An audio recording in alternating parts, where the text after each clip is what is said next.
আর এটা শুনতে খুব ভালো লাগে যে 4টা বিয়ে, 2টা বিয়ে, 3টা বিয়ে, না জানি ভাইরা কতই সুখে আছে।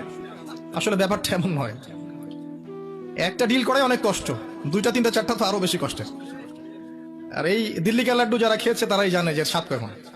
আল্লাহর উপর ছেড়ে দেন প্রিয় ভাই, আল্লাহর উপর টোটালি ছেড়ে দেন, ডিসকানেক্টেড হয়ে যান হারাম থেকে, হালালে আসেন, নামাজ ধরেন, কোরআন পড়েন, সুন্নহর উপর থাকেন, দাড়ি ছেড়ে দেন, টাকনুর উপর কাপড় ওঠান, দিনের জন্য আপনি সময় দেন, শ্রম দেন, আল্লাহর পথে সময় লাগান। আপনাকে একটা কেন, আল্লাহ রাব্বুল আলামিন আপনার জন্য জান্নাতে কত হুরের ব্যবস্থা করে রাখছেন আল্লাহ ভালো জানেন। শহীদ তাকে 72টা হুর দেওয়া হবে, আসছে। এবং এমনি জান্নাতে যারা যাবে তাদের জন্য হুরুন আইন কামসালুল লুলুই ওয়াল মাকনুন, এরকম আছে, অনেক জায়গায় আছে কোরআনের। তো আপনি দুনিয়া নিয়ে ব্যস্ত হয়ে আছেন, আপনি যদি আল্লাহর হয়ে যান, দুনিয়াকে আল্লাহ পাক আপনার করে দিবেন ইনশাআল্লাহ। দুনিয়াকে আল্লাহ পাক এরকম তুচ্ছ করে আপনার পায়ের সামনে নিক্ষেপ করবেন ইনশাআল্লাহ। ঘাবড়ায়েন না, দুনিয়া কিচ্ছু না। আর দুনিয়া যে কিচ্ছু না এটা মানে আমার চেয়ে ভালো আপনি জানেন না, দুনিয়া কিচ্ছু না।